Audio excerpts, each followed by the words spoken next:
తెలంగాణలో రాజకీయాలు వేడెక్కుతున్నాయి. ఇందుకు కారణం ఒకవైపు జూబ్లీహిల్స్ ఉప ఎన్నిక, మరొక వైపు స్థానిక సంస్థల ఎన్నికలు. ఈ నేపథ్యంలో మొత్తానికైతే రాజకీయాల్లో మూడు ప్రధాన పార్టీల మధ్య మాత్రం విమర్శలు ప్రతి విమర్శలు ప్రతిరోజు కొనసాగుతూనే ఉన్నాయి. ఇక ప్రభుత్వంపై విమర్శలు చేయడానికి బీజేపీ బీఆర్ఎస్ పార్టీలు ప్రతిరోజు సిద్ధమవుతున్న నేపథ్యంలో అదే స్థాయిలో కాంగ్రెస్ పార్టీకి సంబంధించిన టీపీసీసీ వర్కింగ్ ప్రెసిడెంట్ కావచ్చు, అలాగే తెలంగాణ ముఖ్యమంత్రి కావచ్చు, మంత్రులు కావచ్చు, అందరూ కూడా విపక్షాలపై కూడా విమర్శలు ఎక్కువ పెడుతున్నారు. ఇదే క్రమంలో విమర్శలు అయితే జోరుగా కొనసాగుతున్నాయి. సో ఈ రెండు ఉప ఎన్నికలు మూడు ప్రధాన పార్టీలకు మాత్రం లైఫ్ అండ్ డెత్ సమస్య అనడంలో ఎలాంటి సందేహం లేదు. ఇదే క్రమంలో జూబ్లీహిల్స్ ఉప ఎన్నికల్లో బీఆర్ఎస్కి సంబంధించి సిట్టింగ్ సీటు మాగంటి గోపీనాథ్ మూడవసారి జూబ్లీహిల్స్ నుంచి ఎమ్మెల్యేగా ఎన్నికయ్యారు. ఇదే క్రమంలో ఆయన అకాల మరణం చెందడం కావచ్చు, అదే సమయంలో ఉప ఎన్నిక రావడం కావచ్చు, ఇక బీహార్ ఎన్నికలతో పాటు జూబ్లీహిల్స్ ఉప ఎన్నిక కూడా జరుగుతున్న నేపథ్యంలో బీఆర్ఎస్ పార్టీ మాత్రం ఒక అడుగు ముందుకు వేసిందని చెప్పుకోవచ్చు. ఇప్పటికీ బీజేపీ క్యాండిడేట్ కానీ కాంగ్రెస్కి సంబంధించిన క్యాండిడేట్ను కూడా ప్రకటించకపోయినప్పటికీ కూడా బీఆర్ఎస్ ఖచ్చితంగా మాగంటి గోపీనాథ్ సతీమణి సునీతమ్మకి టికెట్ ఇస్తారని చెప్పి కూడా తెలుస్తోంది. ఈ నేపథ్యంలోనే మొత్తానికి గత కొన్ని రోజులుగా కూడా జూబ్లీహిల్స్లో బీఆర్ఎస్ పార్టీ ప్రచారం కూడా చేస్తోంది. ఇదే అంశంలో కాంగ్రెస్ పార్టీ కూడా ప్రచారం చేస్తుంది, బీజేపీ కూడా చేస్తుంది. అయితే అది సిట్టింగ్ సీట్ కనుక బీఆర్ఎస్ పార్టీకి సంబంధించిన ఎమ్మెల్యే మాగంటి గోపీనాథ్ చనిపోయిన మాగంటి గోపీనాథ్ సతీమణికి కనుక ఇస్తే ఆ సానుభూతి వర్కౌట్ అవుతుంది. సో గతంలో సిట్టింగ్ సీట్ బీఆర్ఎస్ కనుక ఈ ఉప ఎన్నికల్లో ప్రభుత్వంపై వ్యతిరేకత ఉంది. అదే క్రమంలో జూబ్లీహిల్స్లో మైనారిటీ ఓట్లు ఎక్కువ ఉన్నాయి కనుక బీజేపీ ఖచ్చితంగా మరొకసారి మూడో స్థానానికి పరిమితం అవుతుందని సర్వేలు చెప్తున్న నేపథ్యంలో కాంగ్రెస్ కొంత ఈ అంశంలో ఇప్పటికే అభ్యర్థి విషయంలో ఇంకా ఖరారు చేయని పరిస్థితి ఉంది. సో అభ్యర్థి అంశంలో మరొక 4-5 పోటీలో ఉన్నట్టు తెలుస్తుంది. సో ఇదంతా ఒకవైపు కొనసాగుతున్న నేపథ్యంలో ప్రభుత్వంలో ఉన్నారు కనుక ఖచ్చితంగా జూబ్లీహిల్స్ నియోజకవర్గానికి భారీ ఎత్తుగానే భారీ పెద్ద మొత్తంలో ఖచ్చితంగా నిధులు కేటాయిస్తున్నారు. సో దాంట్లో రేషన్ కార్డులు కావచ్చు, సన్న బియ్యం కావచ్చు, తర్వాత ఇందిరమ్మ ఇల్లు కావచ్చు, ప్రభుత్వ పథకాలన్నింటినీ కూడా జూబ్లీహిల్స్లో ఇంప్లిమెంట్ చేయడానికైతే 3 మంత్రులను ఇన్ఛార్జీలుగా నియమించిన సంగతి మనకు తెలిసిందే. పొన్నం ప్రభాకర్ కావచ్చు, అలాగే వివేక్ వెంకటస్వామి కావచ్చు, తర్వాత తుమ్మల నాగేశ్వరరావు కావచ్చు, ఈ 3 మంత్రులు కూడా ప్రతిరోజు జూబ్లీహిల్స్లోని 6-7 డివిజన్లలో ప్రతిరోజు ఎక్కడో ఒక చోట ప్రత్యక్షం ఉన్నారు. అభివృద్ధి కార్యక్రమాలకు కావచ్చు శంకుస్థాపనలు చేస్తున్నారు, ప్రారంభోత్సవాలు చేస్తున్నారు. ఎలాగైనా ప్రభుత్వంలో ఉన్నాం కనుక మొన్న కంటోన్మెంట్లో ప్రభుత్వం వచ్చిన తర్వాత జరిగిన ఎన్నికల్లో కంటోన్మెంట్లో కాంగ్రెస్ అభ్యర్థి శ్రీ గణేష్ గెలుపొందడం కావచ్చు. అదే క్రమంలో మరొకసారి జరుగుతున్న ఉప ఎన్నిక కనుక ఈ ఉప ఎన్నికను ఎట్లయినా జూబ్లీహిల్స్లో కైవసం చేసుకోవాలని కాంగ్రెస్ ఖచ్చితంగా ఒక స్థిర లక్ష్యంతో ముందుకెళ్తోంది.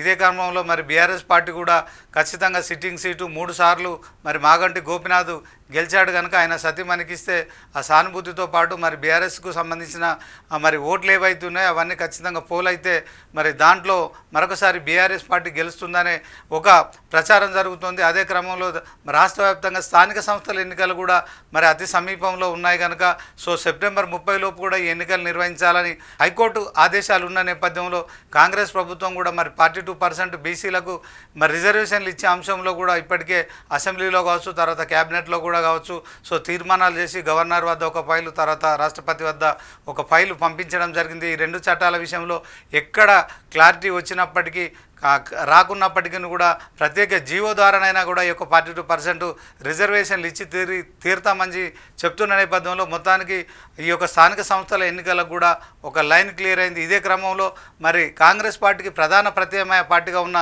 బీఆర్ఎస్ పార్టీని ఎట్లాగైనా కూడా ఖచ్చితంగా నిలువరించాలనే ఉద్దేశంతోనే కాంగ్రెస్ టీం అంతా పనిచేస్తుంది. ఇదే క్రమంలో ఇటు హరీష్ రావు కావచ్చు, అటు కేటీఆర్ కావచ్చు, తర్వాత కేసీఆర్ కావచ్చు, మొత్తానికి ఈ ముగ్గురే ప్రస్తుతం బీఆర్ఎస్ పార్టీలో కీలక వ్యక్తులని మనకు తెలిసిందే. సో మొన్నటి వరకు కవిత కూడా తెలంగాణ జాగృతితో కావచ్చు, తర్వాత ఎమ్మెల్సీగా కావచ్చు కాంగ్రెస్ ప్రభుత్వంపై విమర్శలు చేస్తూ మొత్తానికి కాంగ్రెస్ మంత్రులకు కావచ్చు, ముఖ్యమంత్రి కావచ్చు ఊపిరి సలపకుండా కూడా వాళ్ళు చేస్తున్న విమర్శలను తట్టుకోవడం కొంత కాంగ్రెస్ పార్టీలో మంత్రులకు, ముఖ్యమంత్రి కావచ్చు, టీపీసీసీ ప్రెసిడెంట్ కావచ్చు, తర్వాత కాంగ్రెస్ పార్టీ నాయకులు కావచ్చు కొంత ఇబ్బందికరంగా మారిందనే ప్రచారం కూడా కొనసాగుతోంది.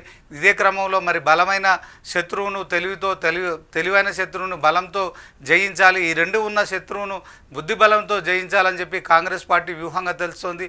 ఇదే క్రమంలో కవిత సెల్ఫ్ గోల్గా ఆమె పార్టీ నుంచి బయటికి వెళ్ళిందా, లేకుంటే ఆమె వెనుక ఎవరన్నా ఉండి ఖచ్చితంగా పార్టీ పార్టీలోని వ్యక్తుల పట్ల కావచ్చు, తర్వాత పార్టీపై కావచ్చు చేస్తున్న కొన్ని విమర్శలు ఏవైతే ఉన్నాయో ఆ పార్టీ కొంత ఇబ్బంది కలుగజేస్తున్నాయని భావించిన కేసీఆర్ మరి కన్న కూతురు కవితపై కొన్ని రోజులు సంయానంతో చూశారు, కానీ తర్వాత మరి ఆమెపై సస్పెండ్ వేటేశారు. సో ఆమె కూడా మరి బీఆర్ఎస్ పార్టీ కావచ్చు ఎమ్మెల్సీ పదవి కూడా రాజీనామా చేశారు. కనుక ఇప్పుడు బీఆర్ఎస్ పార్టీలో మరి హరీష్ రావు, కేటీఆర్, తర్వాత కేసీఆర్ మాత్రం ఫామ్ హౌస్లోనే ఉన్నారు. తర్వాత పార్టీ నేతలకు కావచ్చు, హరీష్ రావు, కేటీఆర్ లాంటి కీలకమైన నాయకులకు కావచ్చు ఎప్పటికప్పుడు దిశానిర్దేశం చేస్తూ రాష్ట్రంలో యూరియా కొరత కావచ్చు, తర్వాత మరి ఆ కాళేశ్వరంకి సంబంధించిన అంశంలో మరి కొంత తాగునీటికి సాగునీటికి ఇబ్బందులు ఉన్న నేపథ్యంలో సో ఇలాంటి అంశాలన్నింటినీ కూడా ప్రజల పక్షాన మరి ఖచ్చితంగా ప్రతిపక్ష పాత్ర పోషించాలి. కనుక వీళ్ళందరూ కూడా ఆయన దిశానిర్దేశం చేస్తూ ఫామ్ హౌస్లోనే ఉండిపోతున్నారు. ఇక ఈ మధ్య కాలంలో కవిత ఏదైతే హరీష్ రావును టార్గెట్గా చేస్తూ మరి చేసిన కామెంట్స్ ఏమన్నాయో కొంత హరీష్ రావు కూడా మరి ఆయన కూడా కొంత ఫీల్ అయి ఉన్నట్టు కూడా స్పష్టమవుతోంది. సో కొంత ఉత్సాహంగా ఎప్పుడు కనిపించే హరీష్ రావు ఈ మధ్య కాలంలో కొంత నిరుత్సాహంగా కూడా కనిపిస్తున్నారు. ఎందుకంటే మరి ఒకవైపు మరి కేసీఆర్, మరొక వైపు కవిత, సో ఇద్దరు తండ్రి కూతుళ్ళ మధ్య ఇష్యూ కనుక కూతురు మాట్లాడిన మాటల్లో కొంత ఇంపాక్ట్ కూడా ఉంటుంది. కనుక ఆయన కొంత నిరాశ, కొంత అసంతృప్తితో ఉండి ఉండొచ్చు, సో కొంత బాధపడుతూ ఉండి ఉండొచ్చు. సో ఆ కారణంగా మునుపట్లాగా హరీష్ రావు కనిపించట్లేదు. ఇక మరి కేసీఆర్ తర్వాత మరి బీఆర్ఎస్ వర్కింగ్ ప్రెసిడెంట్గా ఉన్న కేటీఆర్ మాత్రం ఖచ్చితంగా మరి తండ్రి స్థానాన్ని కూడా పూర్తిగా తానే ఇన్వాల్వ్ అయిపోతూ కావచ్చు, తర్వాత కాంగ్రెస్ ప్రభుత్వంపై కావచ్చు, కాంగ్రెస్ పార్టీకి సంబంధించి మంత్రులపై కావచ్చు, ప్రభుత్వంపై కావచ్చు, తెలంగాణ సీఎం రేవంత్ రెడ్డిపై కావచ్చు, ఓవరాల్గా మరి చాలా యాక్టివ్గా ఉంటున్నారు.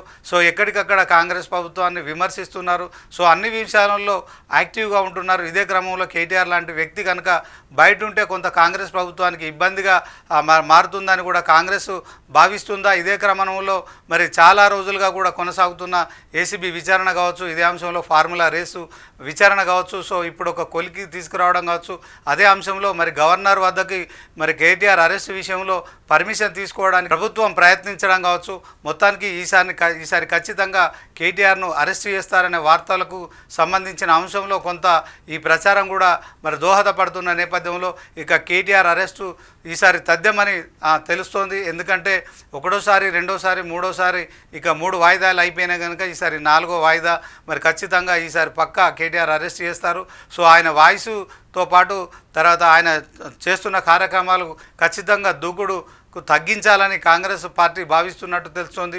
ఇదే అంశంలో ఫార్ములా ఈ రేసును ఆసరాగా తీసుకొని మరి కేసీఆర్ను పూర్తి స్థాయిలో అరెస్ట్ చేసి ఆ తర్వాత మరి ఏదైతే మరి 45 కోట్ల విషయంలో క్విడ్ ప్రోకో జరిగింది.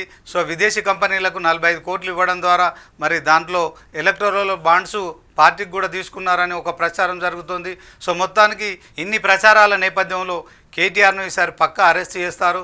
సో మిగిలిన బాధ్యతలు ఇంకా హరీష్ రావు చూసుకోవాల్సి ఉంటుంది. సో హరీష్ రావు పూర్తి స్థాయిలో మరి కేటీఆర్ కావచ్చు, తర్వాత కేసీఆర్కు సంబంధించిన వాయిస్ను వినిపించడంలో ఎలాగో పూర్తి స్థాయిలో ఆయన న్యాయం చేయలేడు. ఇప్పటికే ఆయన కొంత నిందలు మోస్తున్నారు. కేసీఆర్ కన్న కూతురుగా కావచ్చు, తర్వాత తనకు చాలా దగ్గరి బంధువుగా కావచ్చు కవిత చేసిన వ్యాఖ్యలు అయితే కొంత మరి హరీష్ రావుకు మనస్తాపాన్ని కలిగించాయనలో ఎలాంటి సందేహం లేదు. ఇదే క్రమంలో మున్పట్లాగా హరీష్ రావు ఉండలేడు కనుక సో కేటీఆర్ని కనుక ఈ టైంలో జైల్లో పెడితేనే ఖచ్చితంగా బీఆర్ఎస్ వాయిస్ కావచ్చు, తర్వాత యాక్టివిటీ కొంత తగ్గుతుందని కాంగ్రెస్ భావిస్తున్నట్టు ఒక ప్రచారం కూడా జరుగుతోంది. సో ఎన్నికలు సమీపిస్తున్న నేపథ్యంలో ఈ ఎన్నికల్లో కేటీఆర్ వాయిస్ను ఖచ్చితంగా కొంత వినిపించకుండా చేస్తే అది కాంగ్రెస్ పార్టీకి ప్లస్గా మారుతుందని చెప్పి కూడా కాంగ్రెస్ భావిస్తున్నట్టు కూడా మరొక ప్రచారం జరుగుతోంది. సో ఏది ఏమైనప్పటికీ కూడా చట్టం తన పని తాను చేసుకుంటూ పోతుంది. దీంట్లో మరి మంత్రి అయినా ముఖ్యమంత్రి అయినా ఎవరు కూడా అతిథులు కాదని చెప్తున్నప్పటికీ కూడా ఎన్నికల సమయంలో ముఖ్యంగా జూబ్లీహిల్స్ కావచ్చు, స్థానిక సంస్థల ఎన్నికలు కావచ్చు, ఈ సమయంలో కేటీఆర్ను అరెస్ట్ చేయడం ద్వారా కాంగ్రెస్ లబ్ధి పొందుతుందని చెప్పి కూడా ఒక ప్రచారం జరుగుతోంది. సో ఈ ప్రచారాలన్నిటికీ చెక్కు పెడుతూ మరి ఇప్పుడు కేటీఆర్ను అరెస్ట్ చేస్తారా, లేకుంటే ఈ అరెస్టును పోస్ట్పోన్ చేస్తారా, ఈ అంశంలో మరి కాంగ్రెస్ ప్రభుత్వం ఎలాంటి నిర్ణయం తీసుకుంటుంది? సో ఓవరాల్గా తెలంగాణ సీఎం రేవంత్ రెడ్డి బలమైన శత్రువును తెలివితో, తెలివైన శత్రువుని బలంతో, తెలివి బలం ఉన్న శత్రువును బుద్ధి బలంతో జయించాలనే ఒక వ్యూహంతో ముందుకెళ్తున్నాడని కూడా మరొక ప్రచారం జరుగుతోంది. కవిత వెనుక తెలంగాణ సీఎం రేవంత్ రెడ్డి ఉన్నాడని ఒక ప్రచారం జరుగుతోంది. మరొక వైపు తెలంగాణ సీఎం రేవంత్ రెడ్డి కూడా ఇలాంటి వ్యూహాలు కూడా మరి పక్కాగా అమలు చేస్తున్నారు. సో ఒక వ్యూహాత్మకమైన ఒక ప్రణాళికాబద్ధంగానే ముందుకెళ్తున్నారు. సో మొత్తానికి ఆయన చేస్తున్న కార్యక్రమాలు సో మా బలమైన తెలివైన శత్రువును బుద్ధిబలంతో కొట్టడానికే ఆయన ఆలోచిస్తున్నారని మరికొంతమంది రాజకీయ విశ్లేషకులు కూడా మరి ఈ యొక్క విశ్లేషణ చేస్తున్న నేపథ్యంలో కేటీఆర్ అరెస్టును మరి ఇప్పుడు కాంగ్రెస్ ప్రభుత్వం ఎలా తీసుకుంటుంది, ఏసీబీ అంశంలో మరి మొత్తానికి విచారణ పూర్తయిపోయింది, ఆ నివేదిక కూడా మరి ప్రభుత్వానికి అందజేసింది. ఈ నేపథ్యంలో మరి ఇందులో 45 కోట్ల చేతులు మారిన క్రమంలో ఇది క్విడ్ ప్రోకోనా లేకుంటే ఖచ్చితంగా మరి రిజర్వ్ బ్యాంకు అనుమతి లేకుండా కావచ్చు, అలాగే క్యాబినెట్ అనుమతి లేకుండా కావచ్చు, కేటీఆర్ ఒక మంత్రిగా మరి చేసిన దాంట్లో నిజంగా తప్పు ఉందా? సో ఆ తప్పు నేపథ్యంలో మరి కేటీఆర్కు ఎలా ఉండబోతుంది? సో దీంట్లో గవర్నర్ అనుమతి ఇచ్చిన నేపథ్యంలో కేటీఆర్ను అరెస్ట్ చేస్తారా? అరెస్ట్ చేస్తే ఆ తర్వాత పరిణామాలు ఎలా ఉంటాయనేది మాత్రం వేచి చూడాల్సి ఉంటుంది.